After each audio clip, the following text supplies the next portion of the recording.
വാഴ്ത്തപ്പെട്ട കർത്താവിൻ്റെ നാമം മഹിമപ്പെടുമാറാകട്ടെ. ഈ സമയം ദൈവത്തിൻ്റെ ജീവനുള്ള തിരുവെഴുത്ത് കേൾക്കുവാൻ നമുക്കൊരിക്കൽ കൂടെ നമ്മുടെ ശരീരത്തിൽ ആയുസ്സിനെ ശേഷിപ്പിച്ച അരുമനാഥനായ ദൈവത്തെ സന്തോഷത്തോടെ വാഴ്ത്തുന്നു, സ്തുതിക്കുന്നു.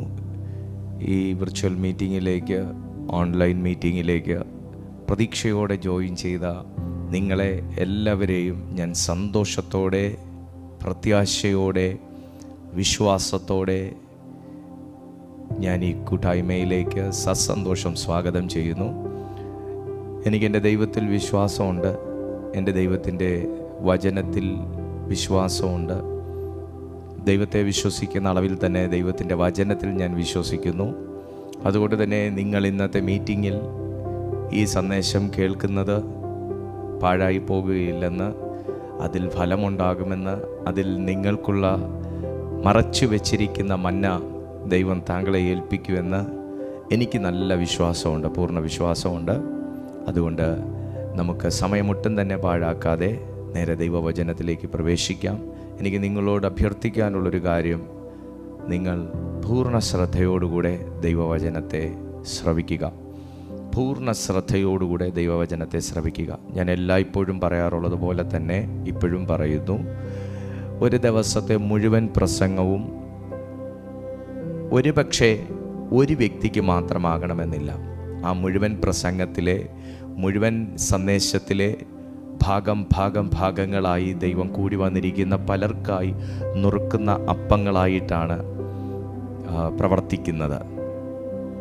അതുകൊണ്ട് പരിശുദ്ധാത്മാവ് കൃപാവരങ്ങൾ 9 കൃപാവരങ്ങളും കൊടുക്കുന്നവരുമുണ്ട്, എന്നാൽ ആത്മാവിനെ പകുത്ത് പ്രാപിച്ചിരിക്കുന്നവരുമുണ്ട് എന്നതുപോലെ ഒരു ദിവസത്തെ സന്ദേശം പൂർണ്ണമായിട്ടും അതൊരു വ്യക്തിയോട് മാത്രമാകണമെന്നില്ല, ആയിക്കൂടായികയുമില്ല. എന്നാൽ എവിടെയോ നിങ്ങൾക്ക് വേണ്ടി മറഞ്ഞിരിക്കുന്ന ഒരംശത്തെ നിങ്ങൾ അറിയാതെ പോകരുത് എന്നുള്ളത് കൊണ്ട് നിങ്ങൾ വളരെ ശ്രദ്ധയോടുകൂടെ ദൈവവചനം കേൾക്കാൻ താല്പര്യത്തോടെ ഇരിക്കണമേ എന്ന് ഞാൻ അഭ്യർത്ഥിക്കുന്നു. ഈ സന്ദേശങ്ങൾ പരമാവധി നിങ്ങളെല്ലാവരും യൂട്യൂബിൽ ലൈക്ക് ചെയ്യുന്നതോടൊപ്പം നിങ്ങൾക്ക് കഴിയുന്ന അത്രയും ആൾക്കാരിലേക്ക് ഷെയർ ചെയ്ത് ഞങ്ങളുടെ ഈ ഓൺലൈൻ മീറ്റിങ്ങിനെ നിങ്ങൾ പ്രോത്സാഹിപ്പിക്കണമെന്നും സപ്പോർട്ട് ചെയ്യണമെന്നും കൂടെ ഞാൻ ഓർമ്മിപ്പിക്കുകയാണ്. നമുക്ക് ദൈവസന്നിധിയിൽ വിലയുള്ള ഒരു മനുഷ്യൻ ആയേ മതിയാകൂ. സമൂഹത്തിൽ വിലയുള്ള ഒരു മനുഷ്യനാകാൻ നമ്മൾ പരിശ്രമിക്കാറുണ്ട്. നെയ്ബേഴ്സിൻ്റെ മുമ്പിൽ വിലയുള്ള മനുഷ്യരായി തുടരുവാൻ പരിശ്രമിക്കാറുണ്ട്. ബന്ധുജനങ്ങളുടെ മുൻപിൽ, കൂട്ടുകാരുടെ മുമ്പിൽ, സമപ്രായക്കാരുടെ മുമ്പിൽ വിലയുള്ള ഒരു മനുഷ്യനായി, വ്യക്തിത്വങ്ങളായി തുടരുവാൻ നമ്മൾ പരിശ്രമിക്കാറുണ്ട്. അതുപോലെ തന്നെ ദൈവത്തിൻ്റെ മുമ്പിലും ഓരോ സൃഷ്ടികളും വിലയുള്ളതായിരിക്കണം എന്ന് ബൈബിൾ പഠിപ്പിക്കുന്നു.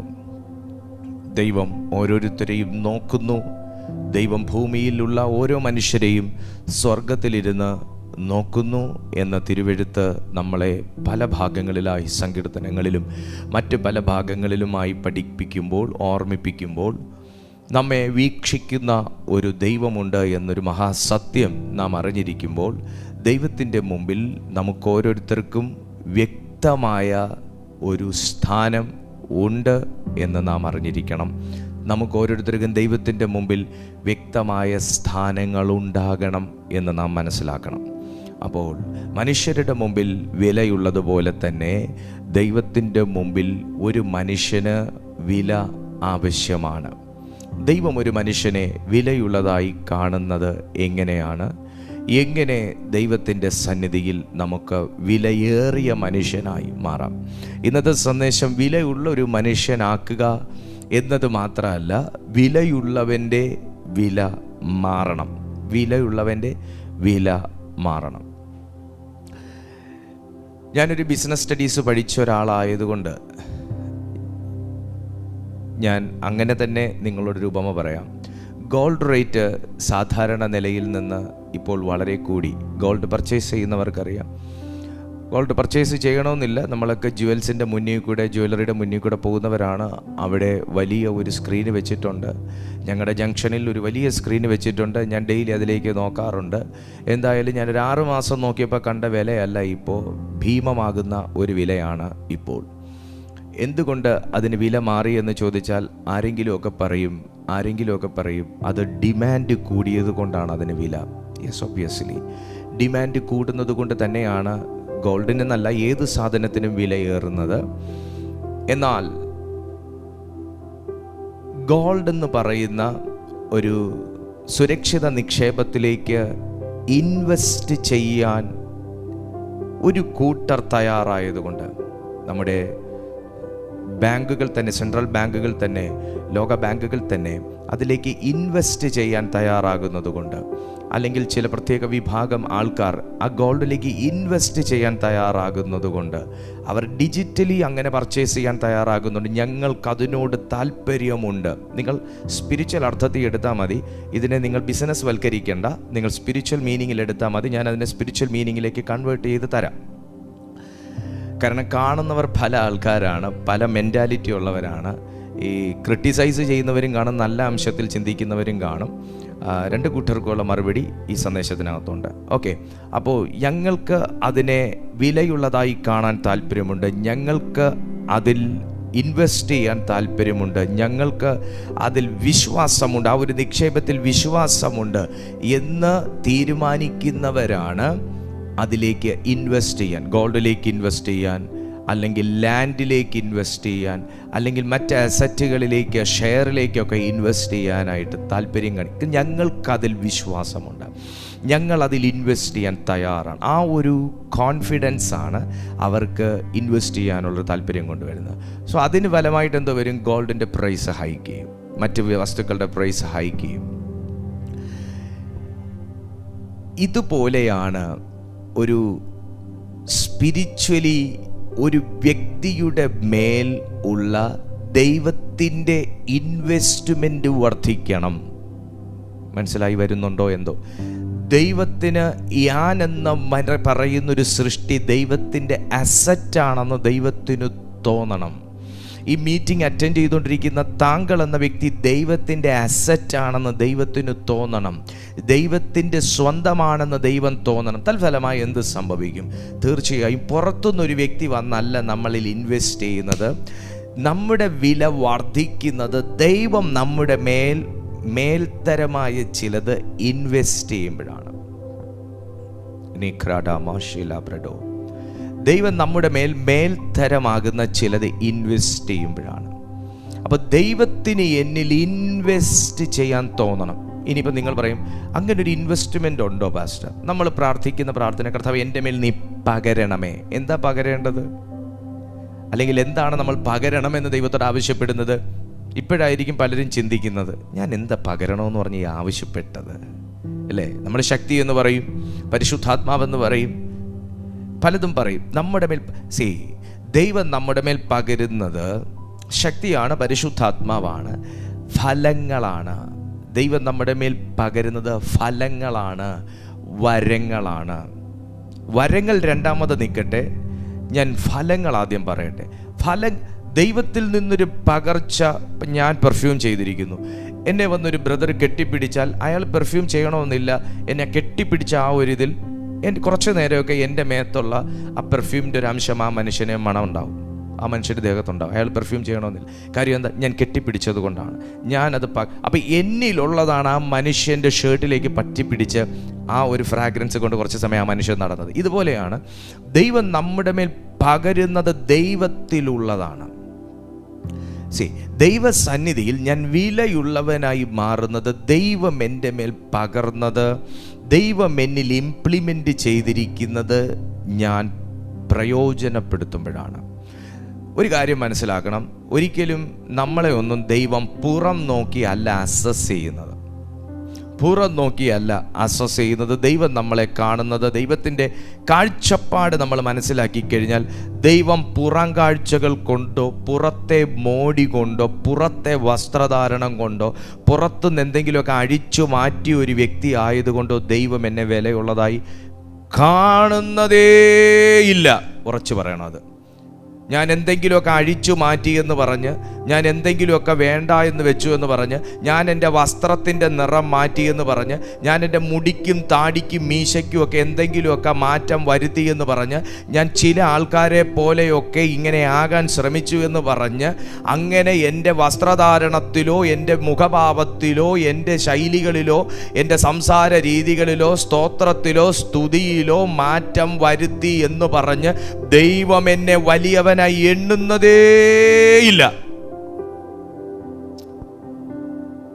അങ്ങനെയാണെങ്കിൽ ദൈവത്തിന്റെ കാഴ്ചപ്പാടെന്താ? അതറിയണ്ടേ? ദൈവത്തിന്റെ കാഴ്ചപ്പാടെന്താ?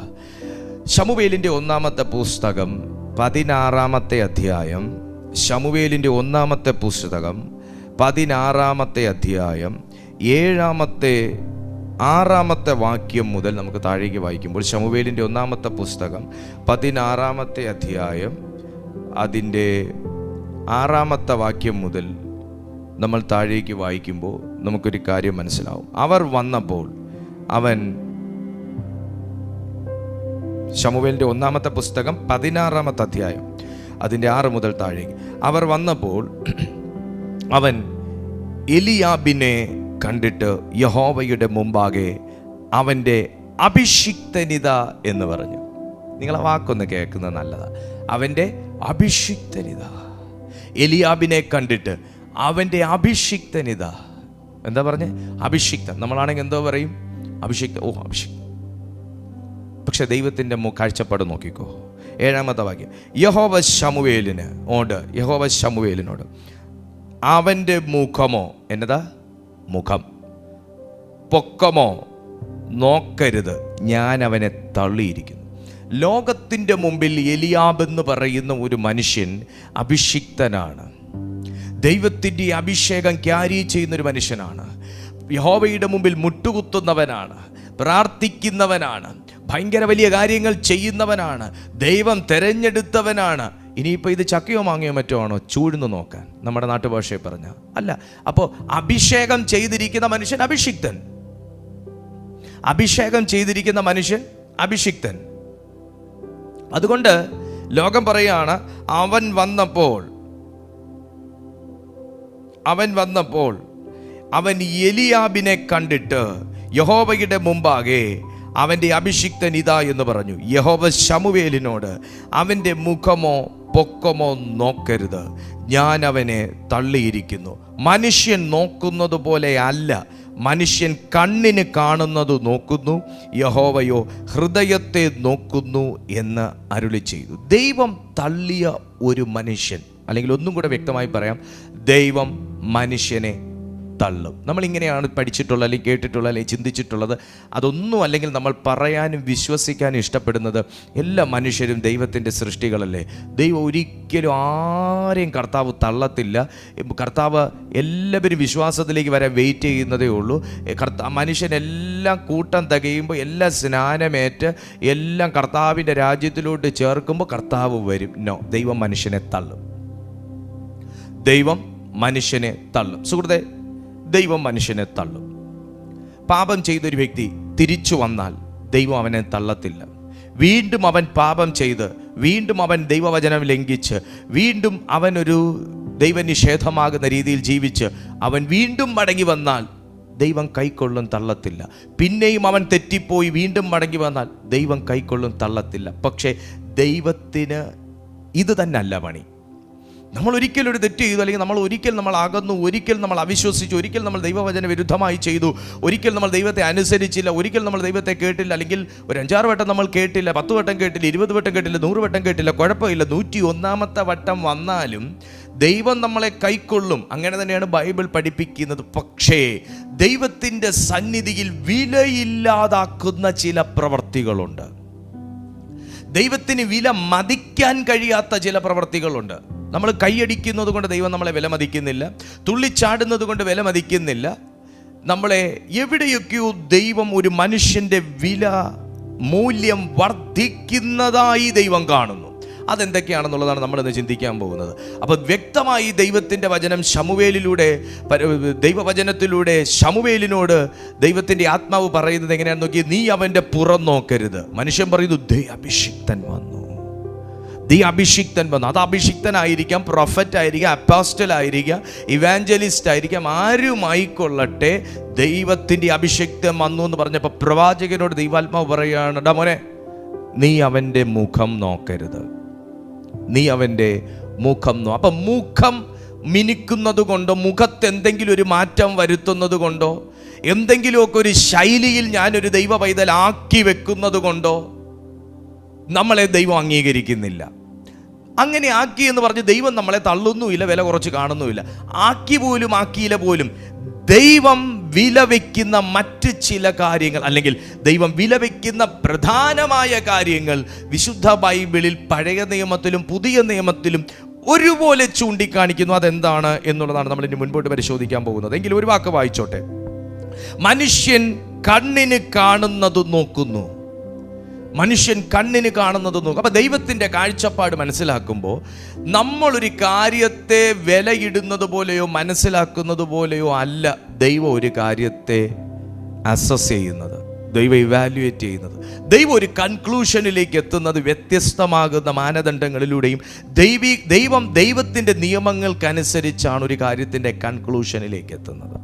അപ്പോൾ ഈ സന്ദേശത്തിലൂടെ പരിശുദ്ധാത്മാവ് പ്രാരംഭത്തിൽ തന്നെ ആരെയൊക്കെ ഓർമ്മിപ്പിക്കുകയാണ്, നിങ്ങളെ മനുഷ്യൻ തള്ളിയതായിരിക്കാം, നിങ്ങളെ മനുഷ്യൻ ഇടിച്ചു കളഞ്ഞതായിരിക്കാം, നിങ്ങളെ മനുഷ്യൻ ശപിച്ചതായിരിക്കാം, നിങ്ങളെ മനുഷ്യൻ കളഞ്ഞതായിരിക്കാം, നിങ്ങളെ മനുഷ്യൻ വിലയില്ലാതെ കാണുന്ന വ്യക്തിയായിരിക്കാം. പക്ഷേ ഇന്ന് നിങ്ങൾ ദൈവത്തിൻ്റെ സന്നിധിയിൽ ഈ വേർഡ് കേട്ട് തുടങ്ങുന്നുണ്ടെങ്കിൽ നിങ്ങളെ കർത്താവ് ഇഷ്ടിക 1 ഇഷ്ടിക 2 എന്ന് വെച്ച് പണിയുന്നത് പോലെ ദൈവം അതിനകത്ത് നിങ്ങളെ പണിയാൻ പോകുകയാണ്. നിങ്ങളെ വെറുതെ ഈ സന്ദേശം കേൾപ്പിക്കത്തില്ല.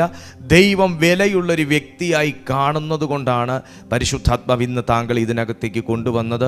നിങ്ങളെ ദൈവത്തിൻ്റെ കൂട്ടത്തിനകത്തേക്ക്, ദൈവത്തിൻ്റെ കാഴ്ചപ്പാടിനകത്തേക്ക് കൊണ്ടുവരാൻ പോവുകയാണ്. അപ്പോൾ ദൈവത്തിൻ്റെ കാഴ്ചപ്പാട് നമ്മൾ ആദ്യം മനസ്സിലാക്കി. മനുഷ്യൻ കാണുന്നത് പോലെ അല്ല, മനുഷ്യൻ വിലയിടുന്നത് പോലല്ല, മനുഷ്യൻ നോക്കുന്നത് പോലല്ല. ഹല്ലേലൂയ. ഞാനും എൻ്റെ വൈഫും കൂടെ ഒരിക്കൽ ഒരു സഭയിൽ പോയി. മുഴുവൻ പറയാനൊക്കത്തില്ല, എല്ലാം പറയാനൊക്കത്തില്ല.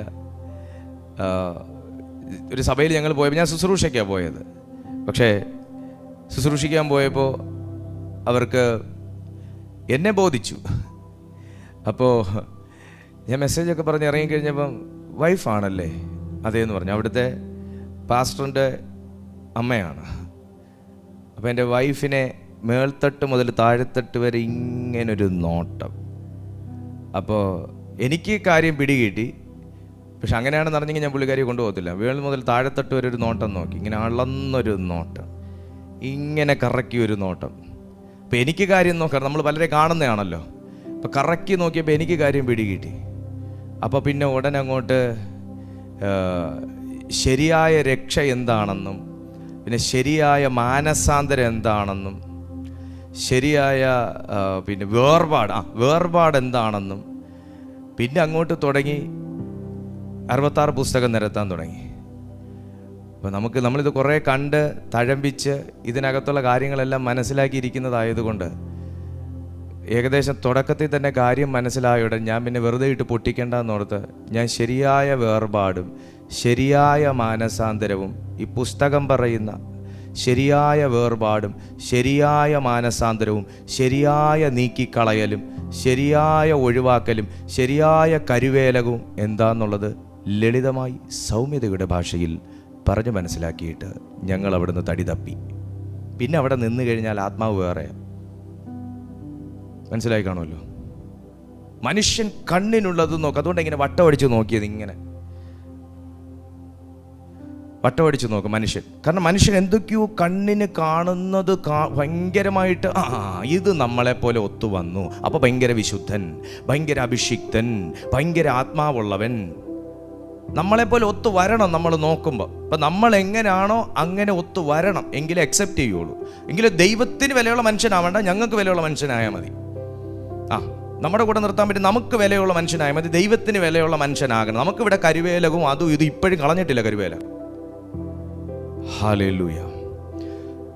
ദൈവം കാണുന്നത് വ്യക്തമായി പറയുന്നു. മനുഷ്യൻ നോക്കുന്നതും മനുഷ്യൻ കണ്ണിന് കാണുന്നതും അതൊക്കെയല്ലേ കണ്ണിന് കാണാൻ പറ്റൂ.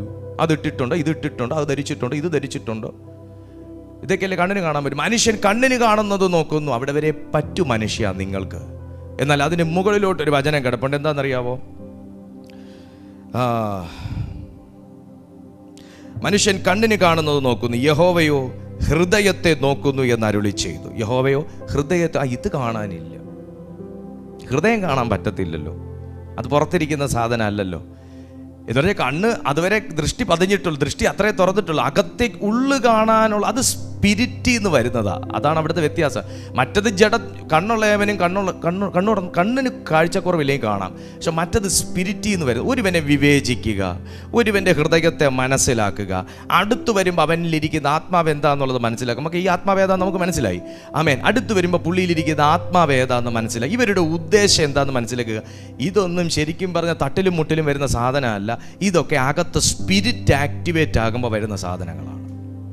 ഹല്ലേലൂയ.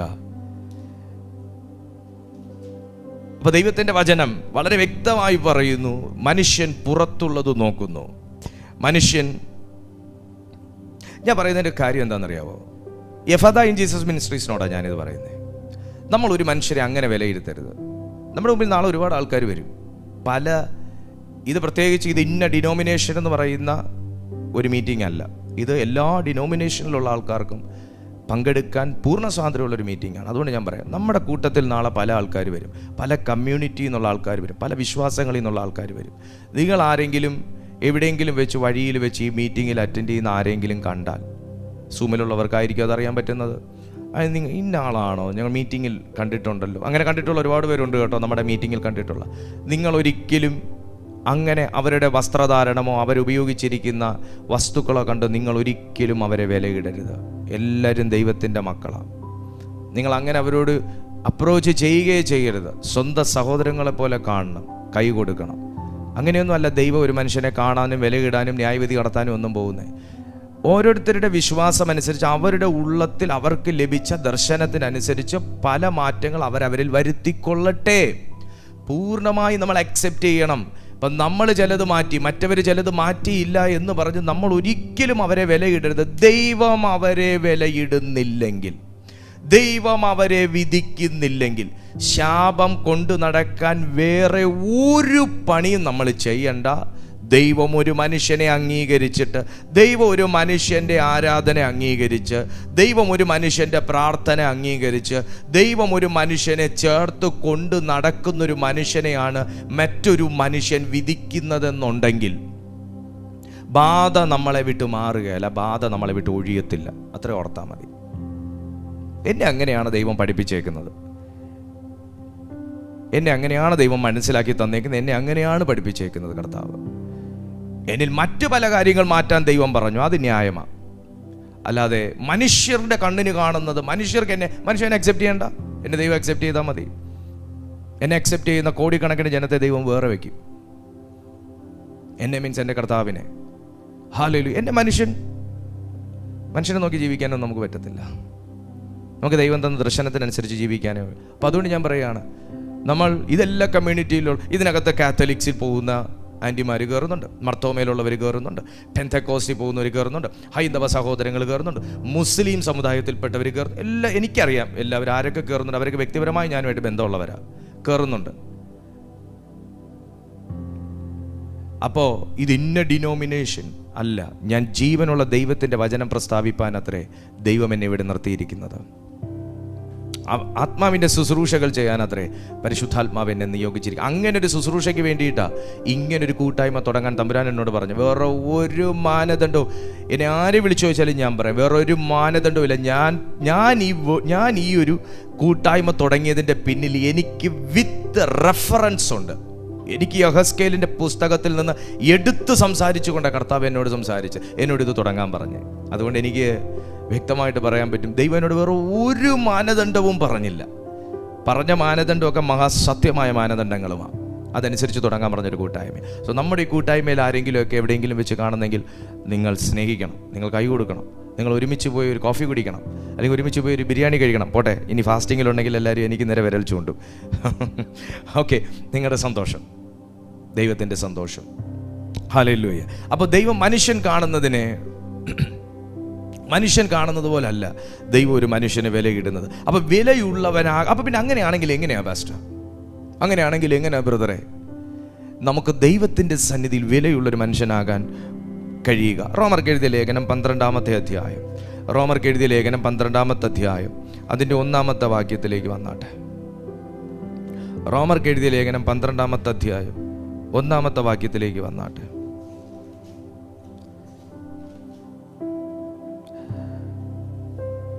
സഹോദരന്മാരെ, ഞാൻ ദൈവത്തിൻ്റെ മനസ്സലിവ് ഓർമ്മിപ്പിച്ച് നിങ്ങളെ പ്രബോധിപ്പിക്കുന്നത് നിങ്ങൾ ബുദ്ധിയുള്ള ആരാധനയായി. മനസ്സിലായോ? ദൈവത്തിൻ്റെ സന്നിധിയിൽ നമുക്ക് വിലയുള്ളൊരു മനുഷ്യനായി മാറണമെങ്കിൽ നമ്മൾ എങ്ങനെ ആയിരിക്കണമെന്നാണ് ദൈവത്തിൻ്റെ ആത്മാവ് പറയുന്നത്. നമ്മൾ വെറും ഒരു ആരാധനയാകരുത്. ക്ലിയർ? നമ്മൾ വെറും ഒരു ആരാധനയാകരുത്, നമ്മൾ ബുദ്ധിയുള്ള ആരാധനയായിരിക്കണം. നമ്മൾ എന്ത് കേട്ടാലും കൈയടിച്ച് പൊട്ടിക്കുന്ന ഒരു ലെവലിലോട്ട് പോകരുത്, അല്ലെങ്കിൽ എല്ലാം കൈയടിച്ച് പൊട്ടിക്കുന്ന ഒരു ലെവലിലോട്ടുള്ളതാണ് ആരാധനയെന്ന് നമ്മൾ കരുതരുത്. കൈ അടിക്കുന്നതാണ് ആരാധനയെന്ന് കരുതരുത്, കൈ അടിക്കാത്തത് ആരാധന അല്ല എന്ന് കരുതരുത്, ആരാധനയിൽ കൈ അടിക്കണ്ട എന്ന് കരുതരുത്. ക്ലിയർ? മനസ്സിലായി കാണണം. നമ്മൾ ദൈവത്തിൻ്റെ ആരാധനയെ നമ്മൾ സമീപിക്കേണ്ടത് ബുദ്ധി കൊണ്ടല്ല, ഹൃദയം കൊണ്ടാണ് ദൈവത്തിൻ്റെ ആരാധനയെ സമീപിക്കേണ്ടത്. നിങ്ങൾക്ക് ഈ വചനത്തെ നിങ്ങൾക്ക് 2 കാര്യങ്ങൾ കൊണ്ട് സമീപിക്കേണ്ടി വരും. ഒന്ന്, നിങ്ങൾ ബുദ്ധി കൊണ്ട് സമീപിക്കേണ്ടി വരും. കാരണം എങ്കിലേ ഞാൻ പറയുന്ന കാര്യം എന്താണ് എന്ന് നിങ്ങൾക്ക് നിങ്ങളുടെ ബ്രെയിനിന് ഓക്കെ ആകുന്ന രീതിയിൽ, സ്യൂട്ടാകുന്ന രീതിയിൽ നിങ്ങൾക്ക് ഇൻസ്റ്റാൾ ചെയ്യാൻ പറ്റത്തുള്ളൂ, എടുക്കാൻ പറ്റത്തുള്ളൂ. എന്നിട്ട് നിങ്ങൾ ഹൃദയം കൂടെ നിങ്ങൾ സമർപ്പിക്കേണ്ടി വരും. എങ്കിലേ ഇത് നിങ്ങളുടെ ഹൃദയത്തിനകത്തേക്ക് സ്റ്റോർ ആകത്തുള്ളൂ. നിങ്ങൾ ചെവി സമർപ്പിച്ചാൽ പോരാ, ഒന്നും നടക്കൂല. കാരണം 2 ദ്വാരമുണ്ട്, അതുകൊണ്ട് ഇതിലേക്ക് കയറി ഇതിലേക്ക് ഇറങ്ങിപ്പോവും. നിങ്ങൾ ഇവിടെ കോൺസെൻട്രേറ്റ് ചെയ്ത് നിങ്ങളുടെ ബുദ്ധി നിങ്ങൾ സമർപ്പിക്കേണ്ടി വരും. 2, നിങ്ങളുടെ ഹൃദയം നിങ്ങൾ തുറന്നു വെക്കേണ്ടി വരും. കാരണം ശരിയായത് എടുത്ത് ശരിയായത് സ്റ്റോർ ചെയ്യണം. നിങ്ങൾക്ക് വേണ്ടാത്തത് നിങ്ങൾ കളയണം, നിങ്ങൾക്ക് വേണ്ടാത്തത് നിങ്ങൾ കളയണം. എല്ലാ പ്രസംഗവും ഞാൻ പറയുന്നില്ല ശരിയാണെന്ന് ഞാൻ ഒരിക്കലും പറയാറില്ല, ഇനി അവകാശപ്പെടത്തില്ല. നിങ്ങൾക്ക് വേണ്ടത് നിങ്ങൾ എടുക്കണം. അപ്പം നിങ്ങൾ ബുദ്ധിയുള്ള ആരാധനയാകണമെന്ന് പൗലോസ് പറയുന്നു. അത് റിക്വസ്റ്റ് ചെയ്യുകയാണ്, അത് പൗലോസ് റിക്വസ്റ്റ് ചെയ്യാണ്. നിങ്ങൾ എന്തുകൊണ്ടാണ് ആ ബുദ്ധിയുള്ള ആരാധനയാകണം എന്ന് പൗലോസ്ലീഹ ഉപദേശിക്കാൻ കാരണം? ഞാൻ നിങ്ങളോട് പ്രബോധിപ്പിക്കുകയാണെന്നാണ് പറയുന്നത്. പ്രബോധിപ്പിക്കുകയാണ്. ഞാൻ നിങ്ങളോട് ദൈവത്തിൻ്റെ മനസ്സലിവോർത്ത് പ്രബോധിപ്പിക്കുന്നു. നിങ്ങൾ ബുദ്ധിയുള്ള ആരാധനയാകണം. ബുദ്ധിയുള്ള ആരാധന അല്ല ഒരു മനുഷ്യനിൽ നടക്കുന്നതെന്നുണ്ടെങ്കിൽ ഡെഫിനറ്റ്ലി ഞാൻ പറയാം, സാത്താൻ കൺട്രോൾ ചെയ്യുന്ന ഒരു മനുഷ്യനും സഭയ്ക്കകത്ത് ചെന്നിരുന്ന് ആരാധിക്കാൻ കഴിയും. സാത്താൻ കൺട്രോൾ ചെയ്യുന്നൊരു മനുഷ്യനും സഭയ്ക്കകത്ത് ചെന്നിരുന്ന് ഏറ്റവും നന്നായി ആരാധിക്കാൻ കഴിയും. ഇത് ബുദ്ധിയുള്ള ആരാധന അല്ല എങ്കിൽ, ഇത് ബുദ്ധിയുള്ള ആരാധനയായാൽ സാത്താൻ നമ്മളെ ഇൻഫ്ലുവൻസ് ചെയ്യാൻ, നമ്മുടെ എല്ലാ മേഖലയും ആയിക്കോട്ടെ, ഏതു മേഖലയിൽ സാത്താൻ ഇൻഫ്ലുവൻസ് ചെയ്യാൻ വന്നാലും അവനിലുള്ള സ്പിരിറ്റ് ഒരു ആൻറ്റി വൈറസ് ആയിട്ട് പ്രവർത്തിക്കും. നിങ്ങളുടെ ശരീരങ്ങളെ ജീവനും വിശുദ്ധിയും ദൈവത്തിന് പ്രസാദവുമുള്ള യാഗമായി സമർപ്പിപ്പിൻ. ശരീരത്തിന് ജീവനുള്ള ശരീരങ്ങളെല്ലാം ജീവനുള്ളതാണോ? അല്ല. പലരും മരിച്ചതുപോലെ ശരീരത്തിൽ ജീവിക്കുന്നത്, ശരിയല്ലേ? ഒരു ഉന്മേഷയിൽ, ഒരു ഉത്സാഹയിൽ ആരാധിക്കാൻ തോന്നില്ല. കെട്ടപ്പെട്ട അവസ്ഥയല്ലേ? ആരാധിക്കാൻ തോന്നത്തില്ല, ആമേൻ പറയാൻ തോന്നത്തില്ല, ചർച്ചയിൽ പോകാൻ തോന്നത്തില്ല, ദൈവവചനത്തോട് പ്രതികരിക്കാൻ തോന്നത്തില്ല. ഒന്ന് വർഷിപ്പർ എന്തെങ്കിലുമൊക്കെ ഒന്ന് ഇനി നമുക്ക് എഴുന്നേറ്റ് ആരാധിക്കുക എന്ന് പറഞ്ഞാൽ അപ്പോൾ 2 കണ്ണ് 4 കണ്ണാകുന്ന രീതിയിൽ അയാളെ ഉരുട്ടി നോക്കും. കാരണം എന്താ? ഇവൻ ഇനി കൈയടിച്ച് പൊട്ടിപ്പിച്ചിട്ട് ഇരുത്തുമ്പോൾ 1/2 മണിക്കൂർ കഴിയും. അതുവരെ ഞാൻ ഇനി എഴുന്നേറ്റ് നിൽക്കണോ? പാസ്റ്റർ ഒന്ന് എഴുന്നേറ്റ് നിൽക്കാന്ന് പറഞ്ഞാൽ അപ്പം നമുക്ക് ആകെ അസ്വസ്ഥത. അസ്വസ്ഥത. കാര്യം എന്താ? ശരീരത്തിന് ജീവനില്ലപ്പാ. നമ്മൾ മരിച്ച ശരീരം പോലെ ജീവനുള്ളവരായിട്ടിരിക്കുക. മരിച്ച ശരീരമായിട്ട് നമ്മൾ ജീവൻ കൊണ്ട് നിൽക്കുക. നമ്മുടെ ശരീരത്തിലേക്ക് പോലും ദൈവത്തിൻ്റെ ജീവന് പ്രവേശിക്കാൻ കഴിയാത്തതുപോലെ എവിടെയൊക്കെയോ ലോക്ക്ഡ് ആയിരിക്കുന്ന മഹാ ആരാധനയുള്ളൊരു മനുഷ്യൻ. അപ്പോൾ ഒരു ദൈവ പൈതലിന് എവിടെയൊക്കെ ജയിക്കാൻ പറ്റും? ശരീരത്തെ ജയിക്കാൻ പറ്റും. 2, ആരാധനയിൽ ജയിക്കാൻ പറ്റും. 3, ഒരു മനുഷ്യന്റെ ഹൃദയത്തിൽ ജയിക്കാൻ പറ്റും. 4, അവൻ ആത്മമണ്ഡലത്തിൽ അവന് ജയിക്കാൻ പറ്റും. നമ്മൾ 2 വാക്യങ്ങളാണ് വായിച്ചതിനകത്ത് നിന്ന് ഇത്ര കാര്യങ്ങൾ പറയുന്നത്. ഒരു മനുഷ്യന് ശരീരത്തെ ജയിക്കാൻ പറ്റും. ജയിക്കാൻ പറ്റുന്നില്ലേ? നിങ്ങൾക്ക് നിങ്ങളുടെ ശരീരത്തെ ജയിക്കാൻ പറ്റുന്നില്ലേ? ജയിക്കാൻ പറ്റും എന്ന് ദൈവവചനം പറയുന്നു. നിങ്ങളുടെ ഹൃദയത്തെ നിങ്ങൾക്ക് ജയിക്കാൻ പറ്റുന്നില്ലേ? ജയിക്കാൻ പറ്റും എന്ന് ദൈവവചനം പറയുന്നു. നിങ്ങളുടെ ആരാധനയിൽ നിങ്ങൾക്ക് ജയിക്കാൻ പറ്റുന്നില്ലേ? പറ്റും എന്ന് ദൈവവചനം പറയുന്നു. നിങ്ങൾക്ക് ആത്മമണ്ഡലത്തിൽ നിങ്ങൾക്ക് ജയിക്കാൻ പറ്റുന്നില്ലേ? പറ്റും എന്ന് ദൈവവചനം പറയുന്നു. താഴേക്ക് വായിക്കുമ്പോൾ അത് എങ്ങനെ എന്ന് ഞാൻ പറഞ്ഞു തരാം. അപ്പോൾ വ്യക്തമായി ദൈവാത്മാവ് പറയുന്നു, നിങ്ങൾ ബുദ്ധിയുള്ള ആരാധനയായി നിങ്ങളുടെ ശരീരങ്ങളെ ജീവനും വിശുദ്ധിയും. നമ്മൾ ശരീരത്തിൽ കാത്തു സൂക്ഷിക്കേണ്ട വിശുദ്ധിയെക്കുറിച്ചാണ് പറയുന്നത്. നമ്മൾ വേറെ വിശുദ്ധിയെ പഠിച്ചുകൊണ്ടിരിക്കുക. നമ്മുടെ ശരീരത്തിൽ നമുക്ക് ഉണ്ടാകേണ്ട വിശുദ്ധിയെക്കുറിച്ചാണ് പറയുന്നത്. നമ്മുടെ ദൈവസന്നിധിയിൽ വിശുദ്ധിയുള്ള ശരീരത്തോടെ വരണം. ഞാൻ നിങ്ങളുടെ മുമ്പിൽ വന്നത് എൻ്റെ ശരീരം വൃത്തിയാക്കിയിട്ടാണ് വന്നത്. ഞാൻ നിങ്ങളുടെ മുമ്പിലാണ് ഇരിക്കുന്നതെങ്കിലും ഞാൻ ദൈവത്തിൻ്റെ മുമ്പിൽ ഇരിക്കുന്നു എന്നുള്ള ബോധം എനിക്കുണ്ട്. ഞാൻ ഉറങ്ങിയ പാടെ എഴുന്നേറ്റ് വന്നാലോ? അപ്പം നമ്മൾ ദൈവത്തെ അപ്രോച്ച് ചെയ്യുന്നതിന് ശരീരവിശുദ്ധി വേണം. ശരീരവിശുദ്ധി നിർബന്ധമായിട്ടും വേണം. മനസ്സിൻ്റെ വിശുദ്ധി വേണം, നിർബന്ധമായിട്ടും വേണം. നമുക്ക് തോന്നും നമുക്ക് എങ്ങനെയും കയറിയിരുന്ന് ആരാധിക്കാം. ദൈവം നിങ്ങളെ പിടിച്ച് തീയിലിടത്തില്ല. പക്ഷേ പ്രതിഫലത്തിന് വ്യത്യാസമുണ്ട്. നമ്മൾ ശരീരശുദ്ധിയോടുകൂടെ നമ്മൾ ദൈവസന്നിധിയിൽ പോകുന്നതും നമ്മൾ കിടന്നുറങ്ങിയ പാടെ എഴുന്നേറ്റ് ദൈവസന്നിധിയിലേക്ക് പോകുന്നതും രണ്ടും രണ്ടാ. അത് നമ്മൾ ചിന്തിച്ചാൽ തന്നെ അറിയാമല്ലോ. നമുക്ക് തന്നെ ഒരു വ്യക്തി നമ്മുടെ മുന്നിൽ ഫ്രഷ് ആയിട്ട് വന്ന് നിൽക്കുന്നതും മുഷിഞ്ഞ വസ്ത്രം ധരിച്ചു വന്ന് നിൽക്കുന്നതും രണ്ടും രണ്ടാ. ഞാൻ ഒരിക്കലും മുഷിഞ്ഞ വസ്ത്രം ധരിച്ച് പ്രാർത്ഥിച്ചാൽ ദൈവം പ്രാർത്ഥന കേൾക്കത്തില്ലെന്ന് ഞാൻ പറഞ്ഞിട്ടില്ല. ഞാൻ ദൈവവചന അടിസ്ഥാനത്തിൽ സംസാരിക്കുന്നു. പക്ഷെ പ്രതിഫലം വലുതാണ്. അതിനകത്ത് വ്യാപരിക്കുന്ന അറ്റ്മോസ്ഫിയർ വേറെയാണ്. അതിനകത്ത് വ്യാപരിക്കുന്ന നമ്മുടെ ആ ഒരു പ്രെയർ ടൈമിൽ വ്യാപരിക്കുന്ന അറ്റ്മോസ്ഫിയർ വേറെയാണ്. അപ്പോൾ പൗലോസ് പറയും, നിങ്ങൾ എങ്ങനെയെങ്കിലും ദൈവത്തെ ആരാധിക്കല്ലേ. നിങ്ങളുടെ ശരീരങ്ങളെ വിശുദ്ധിയോടെ നിങ്ങൾ ദൈവത്തെ ആരാധിക്കുക. നിങ്ങൾ ശരീരത്തെ ദൈവത്തിൻ്റെ ആലയമായിട്ട് കണക്കാക്കുക. പല ഭാഗത്ത് പൗലോസ് പറഞ്ഞിട്ടുണ്ട്. നമ്മളിതിനെ ജഡം ജഡം ജഡം ജഡം ജഡം ജഡം എന്ന് പറഞ്ഞ് അങ്ങ് തള്ളുക. ഈ സാധനത്തെ ദൈവം വിലയിടുക. നമ്മൾ എന്തിനാ ശരീരത്തിനുള്ള നോക്കുക? നമ്മൾ എന്തിനാ പൗഡർ ഇടുന്നേ?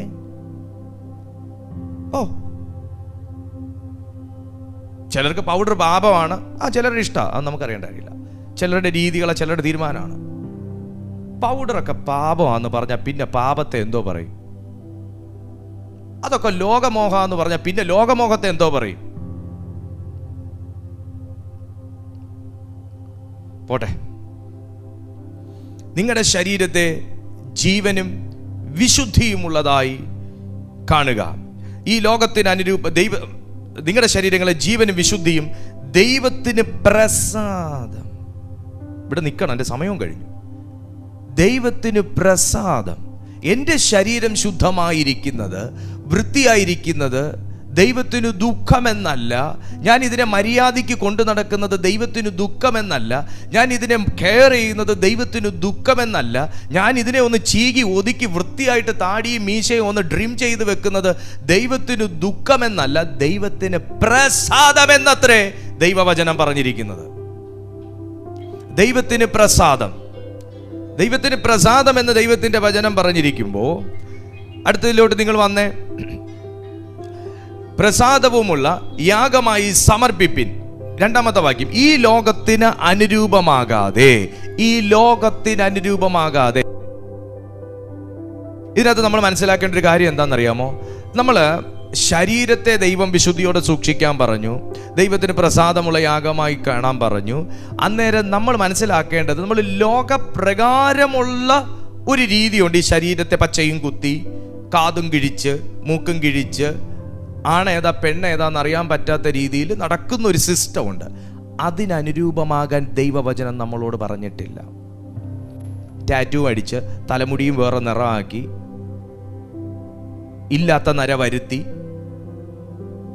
നമ്മൾ അങ്ങനെ നടക്കാൻ, ലോകത്തിൻ്റെ അനുരൂപമാകാൻ ദൈവത്തിൻ്റെ വചനം നമ്മളെ പഠിപ്പിച്ചിട്ടില്ല. പക്ഷെ ഉള്ള ശരീരം, ഉള്ള വസ്ത്രം മര്യാദയ്ക്ക് വൃത്തിയായി ഇട്ട് മര്യാദയ്ക്ക് നടക്കാൻ ദൈവവചനം പഠിപ്പിക്കുന്നു. താഴേക്ക് വായിക്കുമ്പോൾ നന്മയും പ്രസാദവും ഈ ലോകത്തിന് അനുരൂപമാകാതെ നന്മയും പ്രസാദവും പൂർണ്ണതയുമുള്ള ദൈവഹിതം ഇന്നതെന്ന് തിരിച്ചറിയേണ്ടതിന് മനസ്സ് പുതുക്കി രൂപാന്തരപ്പെടുക. അപ്പൊ ദൈവസന്നിധിയിൽ വിലയുള്ളൊരു മനുഷ്യൻ എന്നതാന്ന് ചോദിച്ചു കഴിഞ്ഞാൽ മനസ്സ് പുതുക്കി രൂപാന്തരപ്പെട്ടവനാണ് ദൈവസന്നിധിയിൽ വിലയേറിയ മനുഷ്യൻ. അപ്പോൾ ഒരു മാനസാന്തരപ്പെട്ട ഒരു പുതു മനസ്സുള്ള ഒരു മനുഷ്യനാണ് ദൈവസന്നിധിയിൽ നിന്ന് പുതിയ കാര്യങ്ങളെ റിസീവ് ചെയ്യാൻ കഴിയുക. ഒറ്റവാക്കിൽ ഇത്രയും കാര്യങ്ങൾ ഞാൻ പറഞ്ഞു നിർത്താം. നിങ്ങൾ എന്ന വ്യക്തിക്ക് ഇന്ന് ഈ മെസ്സേജ് നിങ്ങൾ കേൾക്കുന്ന ഈ സമയം മുതൽ നിങ്ങൾ ദൈവസന്നിധിയിൽ ഒരു സ്പെഷ്യൽ ആകണമെങ്കിൽ, ദൈവ കയ്യിൽ നിങ്ങളൊരു സ്പെഷ്യൽ ആകണമെങ്കിൽ, നിങ്ങളുടെ ലൈഫിൽ നിങ്ങളൊരു വ്യത്യസ്തനായി മാറണമെന്നുണ്ടെങ്കിൽ ആദ്യം വേണ്ട കാര്യം എന്നതാണെന്ന് ചോദിച്ചാൽ മനസ്സ് പുതുക്കി രൂപാന്തരപ്പെടുക, മാനസാന്തരപ്പെടുക. അങ്ങനെയാണെങ്കിൽ മാനസാന്തരപ്പെടുന്നതിലൂടെ നമുക്ക് എന്തൊക്കെ സംഭവിക്കും എന്ന് നമുക്ക് നോക്കാം. ഈ റോമർക്ക് എഴുതിയ ലേഖനം 12:1-2 വാക്യങ്ങൾ നമ്മൾ വായിക്കുമ്പോൾ മനസ്സ് പുതുക്കി രൂപാന്തരപ്പെടണമെങ്കിൽ ഹൃദയം സമർപ്പിച്ചൊരു മനുഷ്യനായിരിക്കണം. കാരണം നമ്മളെല്ലാം ദൈവത്തിൽ നിന്ന് സ്വീകരിക്കുന്നത് നമ്മുടെ സ്പിരിറ്റിലേക്കാണ്. ദൈവത്തിൽ നിന്ന് അതിൻ്റെ ഒരു റിഫ്ലക്സ് ആക്ഷനായിട്ട് നമ്മുടെ ശരീരം വൈബ്രേറ്റ് ചെയ്തെന്നിരിക്കും. ഈ ശരീരം വൈബ്രേറ്റ് ചെയ്തെന്നിരിക്കും, നമ്മൾ ചാടിയെന്നിരിക്കും, തുള്ളിയെന്നിരിക്കും, നമ്മൾ പുതുഭാഷകൾ പറഞ്ഞെന്നിരിക്കും, നമ്മൾ ആരാധിച്ചെന്നിരിക്കും, നമ്മൾ വട്ടം കറങ്ങിയെന്നിരിക്കും.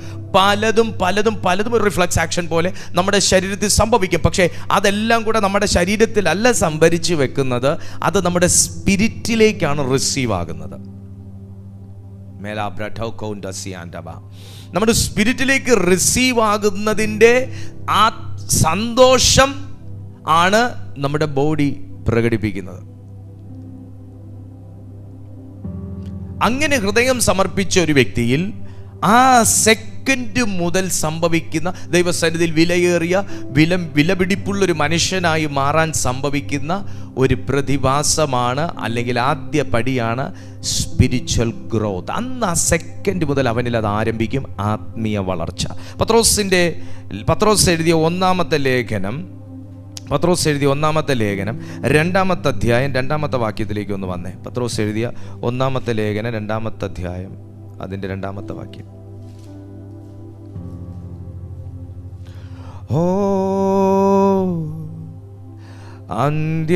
അന്ത്യത്തോളം ചിറകടിയിൽ എന്നെ കാത്തിടും ധരയിൽ, അന്ത്യത്തോളം ചിറകടിയിൽ എന്നും കാത്തിടും ധരയിൽ, ആപത്തിലും രോഗത്തിലും ആപത്തിലും രോഗത്തിലും അവനാ നെനിക്കഭയം, അവനാ നെനിക്കഭയം. പത്രോസിന്റെ 1-ാമത്തെ ലേഖനം 2-ാമത്തെ അധ്യായം 2-ാമത്തെ വാക്യത്തിലേക്ക് ഒന്ന് ദൈവമക്കൾ വന്നേ. ആകയാൽ എല്ലാ ദുഷ്ടതയും ചതിവും വ്യാജഭാവവും അസൂയയും എല്ലാ നുണയും നീക്കിക്കളഞ്ഞ് ഇപ്പോൾ ജനിച്ച ശിശുക്കളെ പോലെ രക്ഷയ്ക്കായി വളരുവാൻ വചനമെന്ന മായമില്ലാത്ത പാൽ കുടിപ്പാൻ വാഞ്ചിപ്പിൻ. കർത്താവ് ദയാലു എന്ന് നിങ്ങൾ ആസ്വദിച്ചിട്ടുണ്ടല്ലോ. 4-ാമത്തെ വാക്യം വളരെ നല്ലതാണ്. മനുഷ്യർ തള്ളിയതെങ്കിലും ദൈവസന്നിധിയിൽ ശ്രേഷ്ഠവും മാന്യവുമായ കല്ലായ അവൻ്റെ അടുക്കൽ വന്നിട്ട് നിങ്ങളും ജീവനുള്ള കല്ലുകൾ എന്ന പോലെ ആത്മീയ ഗൃഹമായി യേശുക്രിസ്തു മുഖാന്തരം ദൈവത്തിന് പ്രസാദമുള്ള ആത്മീക യാഗം കഴിപ്പാൻ തക്ക വിശുദ്ധ പുരോഹിത വർഗമാകേണ്ടതിന് പണിയപ്പെടുന്നു. ഞാൻ ആത്മാവിൽ ഈ വേർഡിലേക്ക് ഒന്ന് കയറുകയാണ്. ദൈവത്തിന്റെ വചനം പറയുന്നു, ദൈവത്തിന്റെ ഹൃദയപ്രകാരമുള്ള ഒരു മനുഷ്യനായി ഒരു മനുഷ്യന് മാറുവാൻ കഴിയും.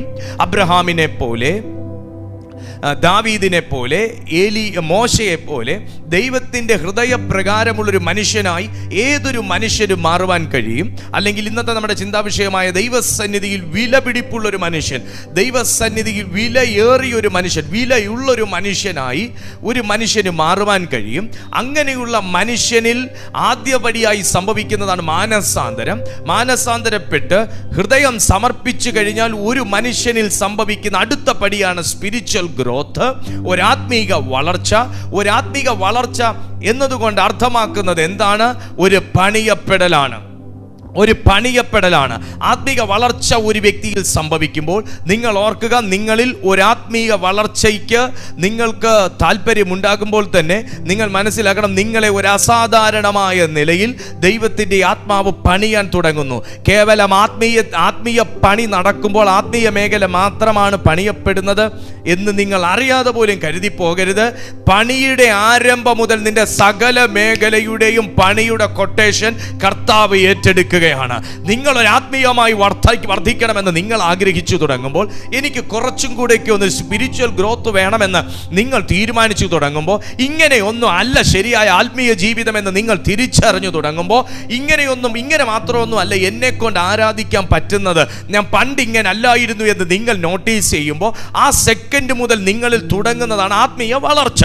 ആത്മീയ വളർച്ചയിലേക്ക് നിങ്ങൾ താല്പര്യം കാണിക്കുമ്പോൾ തുടങ്ങുന്ന ഒരു പ്രവൃത്തിയാണ് പണി. ആ പണി നിങ്ങളുടെ ആത്മീയ മേഖലയിൽ മാത്രമല്ല സംഭവിക്കുന്നത്. ആത്മീയ വളർച്ചയ്ക്ക് വേണ്ടി നീ ചുവട് വെക്കുമ്പോൾ തന്നെ നിന്റെ സകല മേഖലകളിലും പരിശുദ്ധാത്മാവ് പണി ചെയ്യാൻ തുടങ്ങിയിരിക്കും. സകല മേഖലകളിലും പണി ചെയ്യാൻ തുടങ്ങിയിരിക്കും. ദൈവത്തിന്റെ ആത്മാവ് പറയുന്നു, ആദ്യത്തെ പണിയുടെ പൂർത്തീകരണം എന്ന് പറയുന്നത് അപമാനത്തെ മാനമാക്കി ദൈവം കൺവേർട്ട് ചെയ്യും. അപമാനത്തെ മാനമാക്കി ദൈവം കൺവേർട്ട് ചെയ്യും.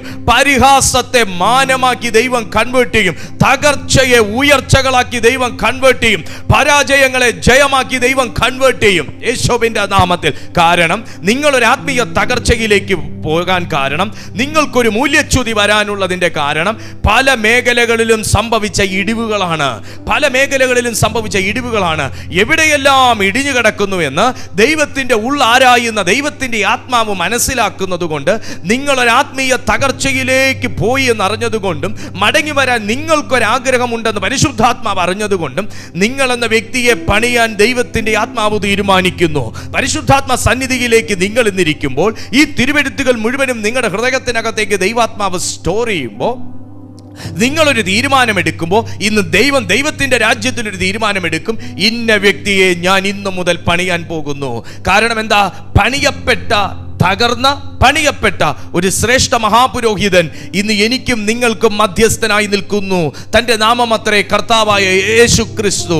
അവൻ ക്രിസ്തു എന്ന് പറയുന്നു. ക്രിസ്തു എന്ന് പറഞ്ഞാൽ അഭിഷേകം ചെയ്യപ്പെട്ട വ്യക്തി, an anointed one. അവൻ ഒരു അഭിഷിക്തൻ നമുക്ക് മധ്യസ്ഥനായി സ്വർഗത്തിൽ ഉള്ളത് കൊണ്ട് തിരുവെഴുത്തിൽ ഇങ്ങനെ പറയുന്നു, മനുഷ്യൻ തള്ളിയതെങ്കിലും യേശുവിനെ തള്ളി. ആത്മീയ വളർച്ചയ്ക്ക് താല്പര്യപ്പെട്ട യേശുവിനെ തള്ളി, ആത്മീയ ഉയർച്ച പ്രാപിച്ച യേശുവിനെ തള്ളി, കൃപാവര ശുശ്രൂഷകൾ ചെയ്ത യേശുവിനെ തള്ളി, അത്ഭുതങ്ങൾ ചെയ്ത യേശുവിനെ തള്ളി, പ്രവചിച്ച യേശുവിനെ തള്ളി, സത്യസന്ധമായി ജീവിച്ച യേശുവിനെ തള്ളി, നിരപരാധിയായ യേശുവിനെ തള്ളി മനുഷ്യർ തള്ളിയതെങ്കിലും, നോക്കിക്കേ, അങ്ങനെയാണെങ്കിൽ നിങ്ങളെയും അവണ്ണം തന്നെ ലോകം ചെയ്യുന്നുണ്ടാകും. തള്ളും, പലതിൽ നിന്ന് തള്ളും, എന്ത് ചെയ്താലും തള്ളും, എത്ര സത്യസന്ധമായി ജീവിച്ചാലും തള്ളും, എത്ര ശുശ്രൂഷ ചെയ്താലും പരിഗണിക്കാത്ത അവസ്ഥ വരും. തള്ളി എങ്കിലും എനിക്കൊരു ദൂത് പറയാനുണ്ട്. ദൈവത്തിന്റെ വചനത്തിൽ പറയുന്നതൊന്നും വ്യാജമല്ല. തള്ളി എങ്കിലും എന്നൊരു പദം കിടക്കുന്നുണ്ടെങ്കിൽ, തള്ളിക്കഴിഞ്ഞാൽ എന്ത് ചെയ്യണമെന്ന് എങ്കിലും എന്ന് എഴുതിയവൻ അറിയാം. തള്ളപ്പെട്ടുവെങ്കിലും അവിടെ എന്ത് ചെയ്യണമെന്ന് എങ്കിലും എന്ന് എഴുതിയവന് അറിയാം. നിങ്ങളെ ജോലി സ്ഥലത്ത് തള്ളിയെങ്കിലും ആ ജോലി തന്ന ദൈവത്തിന് എങ്കിലും എന്നെഴുതിയവന് അറിയാം. നിങ്ങളെ ഒരു സമൂഹത്തിൽ തള്ളിയെങ്കിലും, നിങ്ങളെ ഒരു സമൂഹത്തിൽ മനുഷ്യൻ തള്ളിയെങ്കിലും വിശുദ്ധ ബൈബിളിൽ എങ്കിലും എന്നെഴുതിയവന് എന്ത് ചെയ്യണമെന്നറിയാം.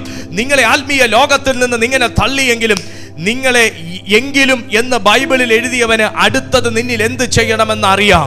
ഒന്നും അറിയാത്തൊരു ദൈവത്തിന്റെ സന്നിധിയിലല്ല, ഒന്നും ചെയ്യാൻ കഴിയാത്ത ദൈവത്തിന്റെ സന്നിധിയിലല്ല, ഒരു ഉത്തരം കിട്ടാത്ത ദൈവത്തിന്റെ സന്നിധിയിലല്ല ഇന്നത്തെ മീറ്റിംഗിൽ പരിശുദ്ധാത്മാവ് നിങ്ങളെ കൊണ്ടുവന്നിരിക്കുന്നത്. നിങ്ങളും തള്ളപ്പെട്ടവരായിരിക്കാം, തഴയപ്പെട്ടവരായിരിക്കാം, തളർന്നു തുടങ്ങിയവരായിരിക്കാം, ബലം ശേഷിച്ചിട്ടില്ലാത്തവരായിരിക്കാം, ജീവൻ ഇല്ലാത്തവരായിരിക്കാം. ഇന്ന് പരിശുദ്ധാത്മാവ് ആരെയൊക്കെയോ ആ ആത്മീയ ഊർജത്തിലേക്ക് കൊണ്ടുവരാൻ പോകുകയാണ്. നഷ്ടപ്പെട്ടുപോയ നിന്റെ ആ സ്പിരിച്വൽ പൊസിഷൻ തിരിച്ചു കയറുന്ന ഒരു ദിവസമാണ്. ബൈബിൾ പറയുന്നു, മനുഷ്യർ തള്ളിയതെങ്കിലും ദൈവസന്നിധിയിൽ ശ്രേഷ്ഠവും. ഇന്ന് അതാ ഞാൻ ആകാൻ പോകുന്നേ. പ്രസംഗിക്കുന്ന ഞാനും കേൾക്കുന്ന നിങ്ങളും ദൈവസന്നിധിയിൽ ശ്രേഷ്ഠൻ എന്നെണ്ണാൻ പോകുകയാണ്. മാന്യവുമുള്ള ജീവനുള്ള കല്ലായ അവന്റെ അടുക്കൽ വന്നിട്ട് എവിടെ ഇരിക്കുന്നത്? ഒരു ദീപ് പാസ്റ്ററിന്റെ മുമ്പിലല്ല ഇരിക്കുന്നത്, ഒരു യൂട്യൂബ് ചാനലിന്റെ മുമ്പിലല്ല ഇരിക്കുന്നത്, ഒരു സൂമിന്റെ മുമ്പിലല്ല ഇരിക്കുന്നത്, ജീവനുള്ള കല്ലിന്റെ മുമ്പിലായിരിക്കുന്നേ. ജീവനുള്ള കല്ലിന്റെ മുമ്പിലായിരിക്കുന്നേ. ജീവനുള്ള കല്ലിന്റെ മുമ്പിലായിരിക്കുന്നേ. ലോകത്തിൽ ഒരു കല്ലും സംസാരിച്ച ചരിത്രമില്ല. എന്നാൽ ജീവനുള്ള കല്ലായ യേശു സംസാരിക്കുന്നു. ജീവനുള്ള കല്ലായ യേശു സംസാരിക്കുന്നു. പിളർന്ന പാറ സംസാരിക്കുന്നു. പിളർന്ന പാറ സംസാരിക്കുന്നു. എല്ലാ പാറയും പൊട്ടുമ്പോൾ വെള്ളം വരുന്നില്ല. എന്നാൽ കർത്താവായ യേശു എന്ന പാറ പിളർന്നപ്പോൾ വെള്ളം പുറപ്പെട്ടു. പഴയ നിയമത്തിൽ മോശ പാറ പിളർത്തിയപ്പോൾ വെള്ളം പുറപ്പെട്ടു. പുതിയ നിയമത്തിൽ ഈ പാറയാകുന്ന യേശു പിളർന്നപ്പോൾ രക്തം പുറപ്പെട്ടു. ആ രക്തമാണ് നമ്മുടെ രക്ഷയുടെ അടയാളം. ഹല്ലേലൂയ. അപ്പൊ ജീവനുള്ള കല്ലിന്റെ അടുത്താണ് മാന്യ സുഹൃത്ത് വന്നിരിക്കുന്നത്. ജീവനുള്ള കല്ലിന്റെ അടുത്ത് മാന്യ സുഹൃത്ത് വന്നിരിക്കുമ്പോൾ ഇത് നിങ്ങളെ തള്ളു എന്ന് പറയാനല്ല, നിങ്ങൾ അങ്ങനെ അല്ലാത്തത് കൊണ്ട്, നിങ്ങൾ ഇവരെ പോലെ ആകാത്തത് കൊണ്ട്, ഇവരെ പോലെ ചെയ്യാത്തത് കൊണ്ട് മനുഷ്യർ നിങ്ങളെ തള്ളിക്കുകയാണ്. പക്ഷേ ജീവനുള്ള കല്ലായ യേശുവിൻ്റെ അരികിൽ നിങ്ങൾ വന്നിരിക്കുന്നത് കൊണ്ട് നിന്നെ ആ കല്ലിൻ്റെ മേൽ കയറ്റി വെച്ച് പണിയാനാ കർത്താവ് കൊണ്ടുവന്നേ. നിങ്ങളും ജീവനുള്ള കല്ലുകൾ എന്ന പോലെ ആത്മീക ഗൃഹമായി യേശു ക്രിസ്തു മുഖാന്തരം ദൈവത്തിന് പ്രസാദമുള്ള ആത്മീക യാഗം കഴിപ്പാൻ തക്ക വിശുദ്ധ പുരോഹിത വർഗമാകേണ്ടതിന് പണിയപ്പെടുന്നു. നിങ്ങൾ പണിയപ്പെടണമെന്ന് ദൈവം ഇങ്ങനെ പല സന്ദേശങ്ങളിലൂടെ അറിയിക്കുന്നതിൻ്റെ പിന്നിൽ എത്രത്തോളം നിങ്ങളെ അവിടുന്ന് സ്നേഹിക്കുന്നു എന്നുള്ളതിൻ്റെ ആഴം കിടക്കുകയാണ്. അപ്പം നിങ്ങൾ പണിയപ്പെടാൻ പോവുകയാണ്. തകർന്ന വ്യക്തിയായിരിക്കാം, പണിയപ്പെടാൻ പോവുകയാണ്. ഒരാമയം പറഞ്ഞേ. തകർന്ന വ്യക്തിയായിരിക്കാം, പണിയപ്പെടാൻ പോവുകയാണ്. തകർന്ന വ്യക്തിയായിരിക്കാം, പണിയപ്പെടാൻ പോവുകയാണ്. അങ്ങനെയാണെങ്കിൽ ദൈവത്തിൻ്റെ ആത്മാവ് നമ്മളോട് പറയുന്നു, ഗലാത്യർക്ക് എഴുതിയ ലേഖനം 5-ാമത്തെ, ഇത് കൂടെ വായിച്ചിട്ട് നമുക്ക് പ്രാർത്ഥിക്കാം കേട്ടോ. ഗലാത്യർക്ക് എഴുതിയ ലേഖനം 5-ാമത്തെ അധ്യായം അതിൻ്റെ 22 ഒന്ന് വന്നാട്ടെ. ഷബ്രാഠാലാമ. അത് ഈ ഗലാത്യർക്ക് എഴുതിയ ലേഖനം 5-ാമത്തെ അധ്യായം അതിൻ്റെ 22 മുതൽ വായിക്കുമ്പോൾ നമുക്കൊരു ആത്മീയ വർധനവ് അല്ലെങ്കിൽ ദൈവസന്നിധിയിൽ വിലയുള്ളൊരു മനുഷ്യനാകണമെങ്കിൽ നമ്മൾ എന്ത് ചെയ്യണം? അടുത്ത പടി, നമ്മൾ ദൈവത്തിൻ്റെ ഫലങ്ങൾ പ്രകടിപ്പിച്ചു തുടങ്ങണം. തുടക്കത്തിൽ തന്നെ ശമൂവേലിൻ്റെ പുസ്തകത്തിലൂടെ നമ്മൾ വായിച്ചു, 1-ാം പുസ്തകത്തിലൂടെ വായിച്ചു, ദൈവം പുറം നോക്കിയല്ല നമുക്ക് മാർക്കിടുന്നേ. നമ്മളെ ഉപയോഗിക്കുന്നത് ദൈവം ആകമാ നോക്കുന്നേ. നമുക്ക് അഭിഷേകത്തിൽ വർധനവ് വരണമെങ്കിലും, നമുക്ക് കൃപാവരങ്ങളിൽ നമ്മൾ പ്രയോജനപ്പെടണമെങ്കിലും, നമ്മളെ ദൈവം ശക്തമായി എടുത്ത് ഉപയോഗിക്കണമെങ്കിലും അതിൻ്റെ പിന്നിൽ ദൈവം തന്ന ഫലങ്ങൾ നമ്മൾ ഉപയോഗിക്കുന്നുണ്ടോ എന്നറിയണം. ഗലാത്യർക്ക് എഴുതിയ ലേഖനം 5-ാമത്തെ അധ്യായം 22-ാമത്തെ വാക്യത്തിൽ ദൈവത്തിൻ്റെ സന്നിധിയിൽ നിങ്ങൾക്ക് ഭയങ്കര എന്നേക്കാൾ വലിയ വിലയുള്ള വ്യക്തിയായി മാറുവാൻ നിങ്ങൾക്ക് കഴിയും, നിങ്ങളെക്കാൾ വലിയ വിലയുള്ള വ്യക്തിയായി മാറുവാൻ എനിക്ക് കഴിയും. അത് എൻ്റെ മാത്രം പരിധിയിലിരിക്കുന്ന കാര്യമാണ്. ദൈവത്തിന് പോലും അതിനകത്ത് യാതൊരു റോളും ഇല്ല എന്ന് പറയുന്നതിൽ തെറ്റില്ല. കാര്യം എന്താണ്? ഗലാത്യർക്ക് എഴുതിയ ലേഖനം 5-ാമത്തെ അധ്യായം അതിൻ്റെ 22-ാമത്തെ വാക്യത്തിൽ നോക്കി, ആത്മാവിൻ്റെ ഫലമോ സ്നേഹം, സന്തോഷം, സമാധാനം, ദീർഘക്ഷമ, ദയ, പരോപകാരം, വിശ്വസ്തത, സൗമ്യത, ഇന്ദ്രിയജയം. ഈ വകയ്ക്ക് വിരോധമായി ഒരു ന്യായപ്രമാണം പോലും ഇല്ല. യേശു ക്രിസ്തുവിനുള്ളവർ ജഡത്തെ അതിൻ്റെ രാഗമോഹങ്ങളോടും കൂടെ ക്രൂശിച്ചിരിക്കുന്നു. അപ്പോൾ ദൈവസന്നിധിയിൽ ഒരു വ്യക്തി വിലയുള്ള മനുഷ്യനായി തീരാൻ ഉള്ള പവർ മീറ്റിങ്ങുകൾക്ക് മുഴുവൻ പോയിട്ട് കാര്യമില്ല, ഉള്ള സ്ഥലത്ത് പോയി കിടന്ന് ചാടിയിട്ട് കാര്യമില്ല, എല്ലാ സ്ഥലങ്ങളിലും പോയി നമ്മൾ കൂടിയിട്ട് കാര്യമില്ല. കൂടുന്നടുത്ത് നിന്ന് നമ്മുടെ മേൽ പകർന്ന അഭിഷേകത്തിനകത്ത് അത് പ്രവർത്തിക്കണമെന്നുണ്ടെങ്കിൽ നമ്മുടെ സ്പിരിറ്റിനകത്ത് ആത്മാവ് തന്നിരിക്കുന്ന ഫലങ്ങൾ നമ്മൾ പ്രയോജനപ്പെടുത്തണം, പ്രവർത്തിപ്പിക്കണം. ഞാനൊരു ഭൂതശാന്തി ശുശ്രൂഷ പ്രവർത്തിപ്പിക്കുന്നതിനു മുൻപേ ഞാൻ എൻ്റെ ആത്മാവിൽ പകർന്നിരിക്കുന്ന സ്നേഹമെന്ന കൃപ പ്രകടിപ്പിക്കണം. ഞാനൊരു രോഗിയെ സൗഖ്യമാക്കുന്ന കൃപാവരം പ്രയോഗിക്കുന്നതിനു മുൻപേ എൻ്റെ അകത്തുള്ള സന്തോഷം എന്ന വികാരം, സൗമ്യത എന്ന വികാരം, സൗമ്യത എന്ന ഫലം, ഇന്ദ്രിയ ജയം എന്ന ഫലം, പരോപകാരം എന്ന ഫലം ഞാൻ പ്രകടിപ്പിക്കണം. ഞാൻ ഇതുവരെ എന്നിൽ ആക്റ്റീവായിട്ടില്ലാത്ത ഭൂതശാന്തി, രോഗശാന്തി, പ്രവചനപരം, വ്യാഖ്യാനപരം എന്ന് പറഞ്ഞ് ഞാൻ ഇങ്ങനെ കയറി അള്ളിപ്പിടിച്ച് പ്രാർത്ഥിച്ച് കയറിക്കൊണ്ടിരിക്കുമ്പോൾ ഓൾറെഡി ഞാനെന്ന മനുഷ്യനിൽ ദൈവം പകർന്നിരിക്കുന്ന ഫലങ്ങളാകുന്ന, വരങ്ങൾ അവിടെ നിൽക്കട്ടെ, ആത്മാവിൻ്റെ ഫലങ്ങളാകുന്ന സ്നേഹം, സൗമ്യത, ദീർഘക്ഷമ, പരോപകാരം, ഇന്ദ്രിയ ജയം, ഈ വക ഞാൻ പ്രകടിപ്പിക്കാതെ അതിനെല്ലാം മ്യൂട്ടാക്കി ഇട്ടിട്ട്, അതിനെയൊക്കെ മ്യൂട്ടാക്കി പ്രവർത്തിപ്പിക്കാൻ കഴിയുന്ന ഫലങ്ങളെ ഞാൻ മ്യൂട്ടാക്കി ഇട്ടിട്ട് നമുക്കിഷ്ടമുള്ളവരെ മാത്രമേ നമ്മൾ സ്നേഹിക്കത്തുള്ളൂ, നമുക്ക് ബോധിച്ചവരെ മാത്രമേ നമ്മൾ കൂട്ടത്തുള്ളൂ, നമുക്ക് ബോധിച്ചവരെ മാത്രമേ നമുക്കൊരു മനുഷ്യനൊരു സഹായം ചെയ്യത്തില്ല, ഒരു പരോപകാരം ചെയ്യത്തില്ല. അങ്ങനെ ഇരിക്കെ ഞാൻ വലിയ ഭൂതശാന്തി ശുശ്രൂഷകനും രോഗശാന്തി ശുശ്രൂഷകനും ദൈവം അതിശക്തമായി സംസാരിക്കുന്ന വായുവൊക്കെ ആകണമെന്ന് പറയുമ്പോൾ കർത്താവ് ഒന്ന് 2 വട്ടം ചിന്തിക്കുന്നതിൽ തെറ്റില്ലല്ലോ. കാരണം ബൈബിൾ പറയുന്നു ഈ വകയ്ക്ക് വിരോധമായി യാതൊരു ന്യായപ്രമാണവും ഇല്ലെന്ന്. ന്യായപ്രമാണം പോലും ഇത് ചെയ്യണമെന്നാണ് പറയുന്നത്. അപ്പോൾ പ്രിയപ്പെട്ട സുഹൃത്തെ, ദൈവസന്നിധിയിൽ വിലയുള്ളൊരു മനുഷ്യനായി മാറാൻ ഉള്ള കാരണം എന്താണ്? ദൈവസന്നിധിയിൽ വിലയുള്ള മനുഷ്യനായി മാറാനുള്ള കാരണം എന്താണ്? ദൈവസന്നിധിയിൽ വിലയുള്ള മനുഷ്യനായി മാറാനുള്ള ഏക വഴി എന്ന് പറയുന്നത് ആത്മാവിൻ്റെ ഫലങ്ങളിൽ നാം പ്രയോജനപ്പെടുന്നവരായിരിക്കും. ആത്മാവിൻ്റെ വരങ്ങളല്ല, ഫലങ്ങൾ. ഗിഫ്റ്റ് ഓഫ് ദ സ്പിരിറ്റ് അല്ല, ഫ്രൂട്ട് ഓഫ് ദ സ്പിരിറ്റ്. നമ്മൾ അതിൽ ആക്റ്റീവാണെന്ന് ദൈവത്തിന് ബോധ്യം വരുമ്പോൾ ഗിഫ്റ്റ് ഓഫ് ദ സ്പിരിറ്റ് താനേ വന്നോളൂ. നമ്മൾ അതിനുവേണ്ടി പ്രത്യേകിച്ച് ഉപവസിക്കുന്നതിൽ തെറ്റില്ല, ഉപവസിക്കണമെന്നും ഇല്ല. ഉപവസിക്കുന്നതിൽ ഒരു തെറ്റുമില്ല. ഗിഫ്റ്റ് ഓഫ് ദ സ്പിരിറ്റ് ഷാർപ്പാകാനായിട്ട് ഉപവസിക്കുന്നതിൽ ഒരു തെറ്റുമില്ല. ചെയ്യുന്നത് നല്ലതാണ്, അത് ഷാർപ്പാകും. പക്ഷേ ഇത് വലിയൊരു കാര്യമാണ്. നമ്മുടെ fruit of the spirit active ആക്കാതിരിക്കാൻ ദൈവം സമ്മതിക്കത്തില്ല. കാരണം നമ്മൾ ദൈവത്തെയാണ് റെപ്രസെൻ്റ് ചെയ്യുന്നത്, അല്ലേ? ഇപ്പം ഞാൻ നിങ്ങളുടെ മുമ്പിൽ നിൽക്കുമ്പോൾ നിങ്ങൾക്ക് ദീപുകൃഷ്ണൻ എന്നൊരു വ്യക്തിയെ കാണേണ്ട കാര്യമില്ല, ഒരാവശ്യമില്ല. പക്ഷെ നിങ്ങൾക്ക് ദൈവം ഉപയോഗിക്കുന്ന ദീപുകൃഷ്ണനെ കാണണം, അല്ലേ? ഞാൻ നിങ്ങളുടെ മുമ്പിൽ നിങ്ങൾക്ക് എൻ്റെ ഒന്നും നിങ്ങളെ പഠിപ്പിക്കാൻ എനിക്കില്ല, എൻ്റെ ഒന്നും തന്നെ പഠിപ്പിക്കാൻ എനിക്കില്ല. പക്ഷെ ദൈവത്തിൻ്റെതായ ചിലത് ഞാൻ പഠിപ്പിക്കണം, അല്ലേ? അതെന്താ? ഞാൻ ദൈവത്തെ റെപ്രസെൻ്റ് ചെയ്യുന്നൊരു മനുഷ്യനാണ്. ദൈവത്തെ റെപ്രസെൻ്റ് ചെയ്യുമ്പോൾ ഞാൻ ഇവിടെ വന്നിരുന്ന ആ ഭൂതമിളകട്ടെ എന്ന് പറഞ്ഞാൽ മാത്രം മതിയോ? എന്നിലെ സ്നേഹം നിങ്ങൾക്ക് വേണം, എൻ്റെ സൗമ്യത നിങ്ങൾക്ക് വേണം, എന്നിലെ എൻ്റെ ഇന്ദ്രിയ ജയം ഞാൻ വർക്ക് ചെയ്യിക്കണം, വേണ്ടേ? ഞാൻ പല ടൈപ്പ് ആൾക്കാരെ ഡീൽ ചെയ്യുന്നൊരു വ്യക്തിയാണ്. അപ്പോൾ എനിക്ക് ഇന്ദ്രിയ ജയം ഇല്ലെങ്കിലോ, എൻ്റെ വായ്ക്ക് നിയന്ത്രണം ഇല്ലെങ്കിലോ, എൻ്റെ കണ്ണിന് നിയന്ത്രണം ഇല്ലെങ്കിലോ, എനിക്ക് പക്വതയോട് കാര്യങ്ങൾ ചെയ്യാനൊരു കഴിവില്ലെങ്കിലോ, അപ്പം ഞാൻ ആത്മാവിൻ്റെ വരങ്ങളുണ്ടായിട്ട് കാര്യമില്ല, ആത്മാവിൻ്റെ ഫലങ്ങൾ ഞാൻ ദൈവം വരങ്ങൾ കണ്ടല്ല മാർക്കിടുന്നത്, ഫലങ്ങൾ കണ്ടാണ് മാർക്കിടുന്നത്. ഇന്ന് മുതൽ ദൈവസന്നിധിയിൽ വിലയുള്ളൊരു മനുഷ്യനാകാൻ ഗലാത്യർക്ക് എഴുതിയ ലേഖനം 5-ാമത്തെ അധ്യായം അതിൻ്റെ 22 മുതലുള്ള കാര്യങ്ങൾ നാം നിശ്ചയമായിട്ടും പാലിച്ചിരിക്കുക. ദൈവസന്നിധിയിൽ നമുക്ക് വില വേണം, നമുക്ക് വിലയുള്ളൊരു മനുഷ്യനായിരിക്കണം. ദൈവം വില വെച്ചാൽ മനുഷ്യൻ നിന്നെ വില വെക്കും. ദൈവം അക്സെപ്റ്റ് ചെയ്താൽ മനുഷ്യർ നിന്നെ അക്സെപ്റ്റ് ചെയ്തിരിക്കും. അപ്പോൾ എവിടെയോ ചില വിള്ളലുകൾ നമ്മളിൽ വന്നു പോയിട്ടുണ്ടെങ്കിൽ ഇന്നു മുതൽ അതിനെ നമ്മൾ കറക്റ്റ് ചെയ്യാൻ നമ്മൾ റെസ്പോൺസിബിൾ പേഴ്സൺ ആണ്. ആത്മാവിൻ്റെ ഫലമോ സ്നേഹം, സന്തോഷം, സമാധാനം, ദീർഘക്ഷമ, ദയ, പരോപകാരം. നിങ്ങൾ ആരെങ്കിലുമൊക്കെ ഹെൽപ്പ് ചെയ്യാറുണ്ടോ? ഇന്ന് മുതൽ ചെയ്യണം കേട്ടോ. ഹെൽപ്പ് ചെയ്യണം. പരോപകാരം വേണം. ഇന്ദ്രിയജയം ഉണ്ടോ? വേണം. ഇന്ദ്രിയജയം വേണം.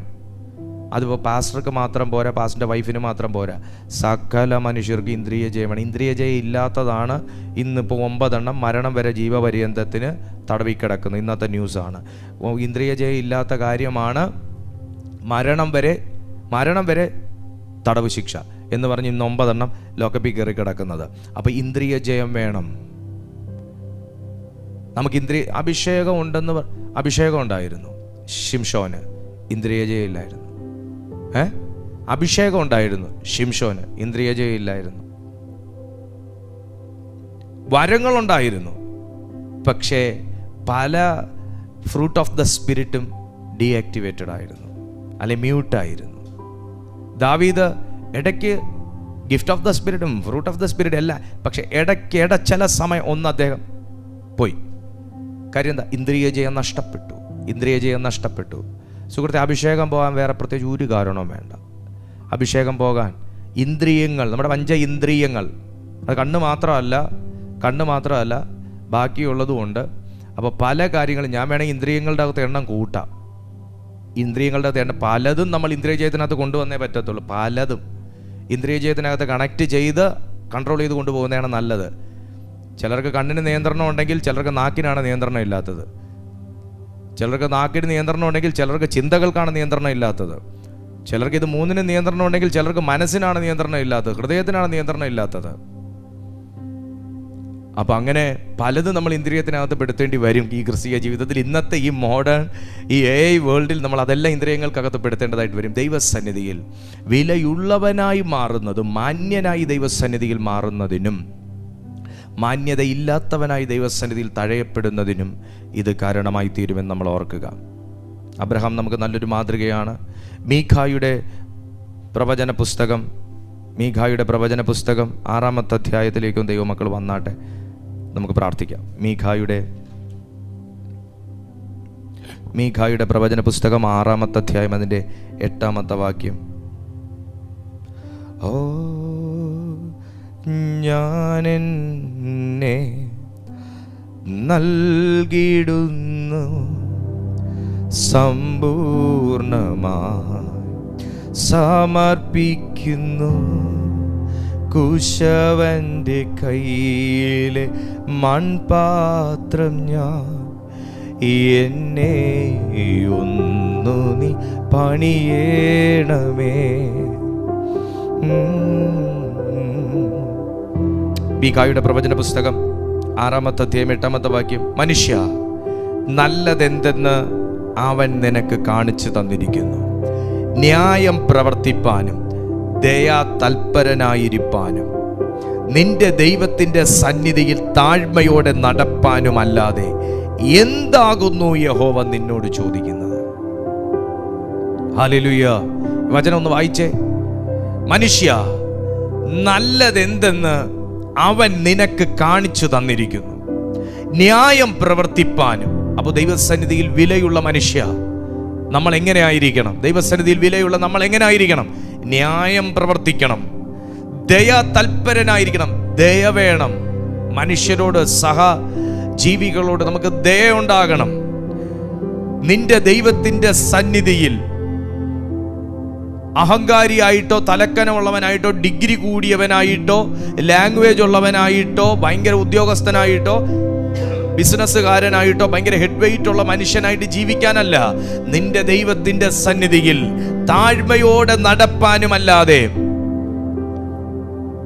എന്താകുന്നു യഹോവ നിന്നോട് ചോദിക്കുന്നത്?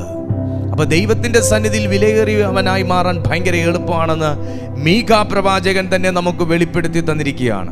ഭയങ്കര ഈസിയാ ദൈവസന്നിധിയിൽ വിലയുള്ള മനുഷ്യനായി മാറാൻ. മനുഷ്യർ നമ്മളെ അക്സെപ്റ്റ് ചെയ്യാൻ നമ്മൾ എന്തുമാത്രം പണം ചെലവാക്കുന്നു അല്ലേ? എന്തൊക്കെ അവർക്ക് വാങ്ങിക്കൊടുക്കുന്നു. അവരെ ഇംപ്രസ് ചെയ്യാൻ വേണ്ടി, അവർ നമ്മളെ അക്സെപ്റ്റ് ചെയ്യാൻ വേണ്ടി, അവർ നമ്മളെ ഓർക്കാൻ വേണ്ടി നമ്മൾ എന്തോരം പണം ചെലവാക്കുന്നു, എന്തെല്ലാം ഗോഷ്ടി കാട്ടിക്കൂട്ടുന്നു. അവർക്കിഷ്ടപ്പെട്ടതുപോലെ ചിരിക്കുന്നു, അവർക്കിഷ്ടപ്പെട്ടതുപോലെ സംസാരിക്കുന്നു, അവർക്കിഷ്ടപ്പെട്ടതുപോലെ നടക്കുന്നു അല്ലേ? പക്ഷേ മോളെ, ദൈവത്തിൻ്റെ സന്നിധിയിൽ നീ വിലയുള്ളവനായി മാറാൻ ഈ പറഞ്ഞതല്ലാതെ വേറെ എന്തെങ്കിലും ദൈവം ചോദിച്ചോ? ചോദിച്ചില്ല. അപ്പം പിന്നെ വിലയുള്ളവനായി മാറിക്കൂടെ? ഇന്നു മുതൽ വിലയുള്ളവനായി മാറരുതോ? പറ്റാത്ത കാര്യമെല്ലാം കർത്താവ് പറഞ്ഞോ? ഇല്ല.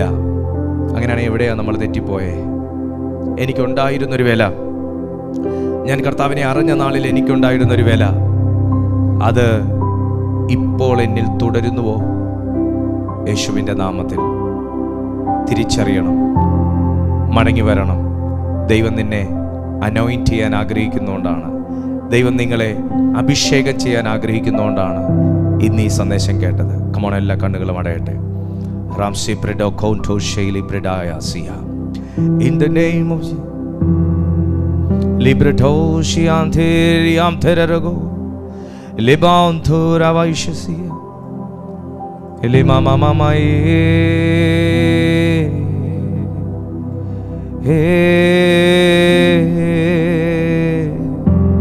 റാംസെരി മാമാമായ ശിലര മാമായോ Libre baba baba bagoshiante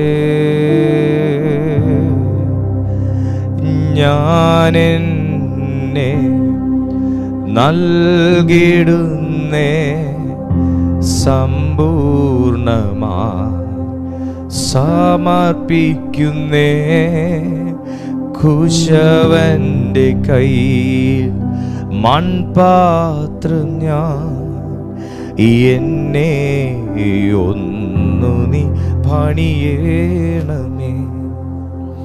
ഹോ ജീസസ്, ഈ സമയം നിങ്ങൾ നിങ്ങളെ തന്നെ ദൈവസന്നിധിയിലൊന്ന് സമർപ്പിച്ചാട്ടെ.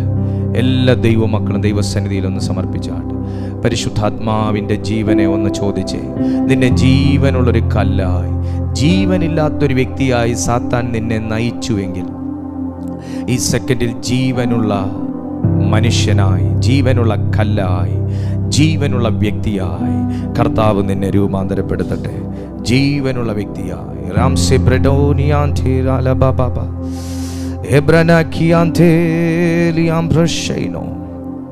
ജീവനുള്ള.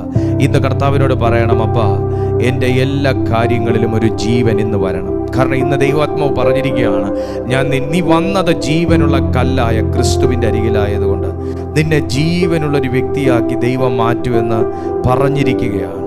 അതുകൊണ്ട് എല്ലാ ദൈവമക്കളും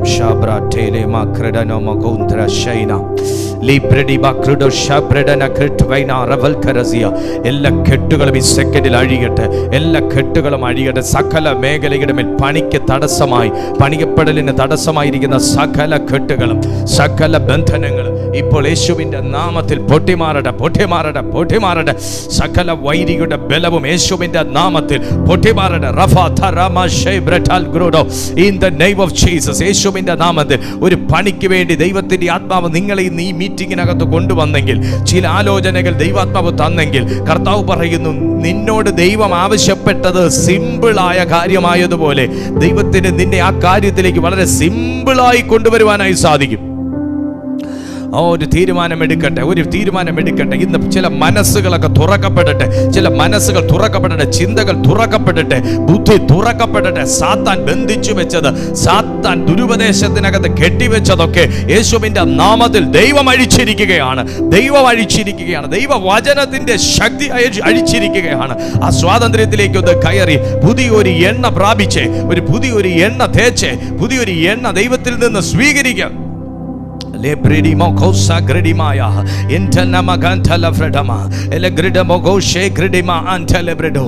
the name of Jesus, ആത്മാവിൽ പണിയപ്പെടട്ടെ, ആത്മാവിൽ പണിയപ്പെടട്ടെ. ഓരോ ജനത്തെയും, ഓരോ ബാലിക ബാലന്മാർ പോലും ഇന്ന് ദൈവത്തിന്റെ ആത്മാവിൽ പണിയപ്പെടട്ടെ. ഓരോ ശുശ്രൂഷകരും ഇന്ന് ദൈവത്തിന്റെ ശക്തിയാൽ നിറയപ്പെടട്ടെ, ദൈവത്തിന്റെ ശക്തിയിൽ നിറയപ്പെടട്ടെ. ഓരോ ശുശ്രൂഷകരും പരിശുദ്ധാത്മ ജീവനിൽ നിറയപ്പെടട്ടെ. ഓരോ പ്രാർത്ഥിക്കുന്ന മനുഷ്യരും ഇന്ന് പുതുബലത്തിൽ നിറയപ്പെടട്ടെ. Mighty name of Jesus. Limani amse thoru farama mamaya. Likride mashe bredena. Oh hallelujah.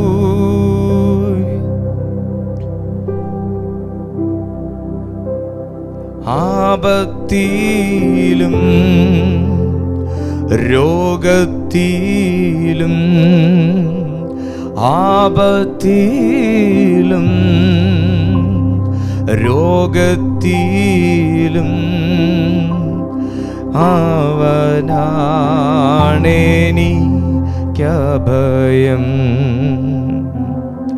യേശുവാണെനിക്കഭയം.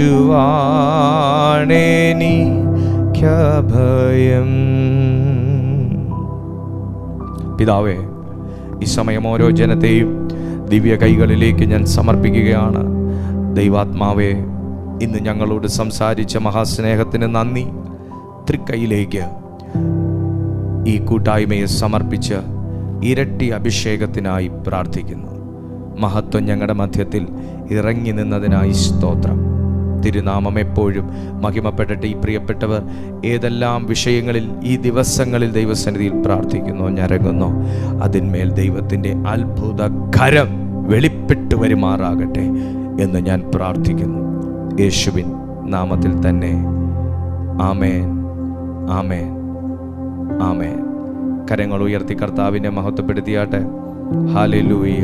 എൻ്റെ യേശുവിൻ്റെ മഹാസാന്നിധ്യം എന്നെ തൊട്ടു എന്ന് എത്ര ദൈവമക്കൾ വിശ്വസിക്കുന്നു? എൻ്റെ യേശുവിൻ്റെ സാന്നിധ്യം എന്നെ ഇന്ന് തൊട്ടു. ഞാൻ ഇന്ന് പുതിയൊരു നിലവാരത്തിലേക്ക് ഞാൻ കയറുകയാണ്. ഞാൻ ഇന്ന് പുതിയൊരു മഹത്വത്തിൻ്റെ സാക്ഷിയായി ഞാൻ മാറാൻ പോകുകയാണെന്ന് എത്ര ദൈവമക്കൾ വിശ്വസിക്കുന്നു? യെസ്, മഹത്വം കൊണ്ട് ആ സാക്ഷികളാക്കി കർത്താവ് നിങ്ങളേവരെയും മാറ്റട്ടെ. ദൈവം നിങ്ങളെ അനുഗ്രഹിച്ച് വർദ്ധിപ്പിക്കുമാറാകട്ടെ. I bless you, I bless you, I bless you in Jesus name. ആമേൻ, ആമേൻ, ആമേൻ.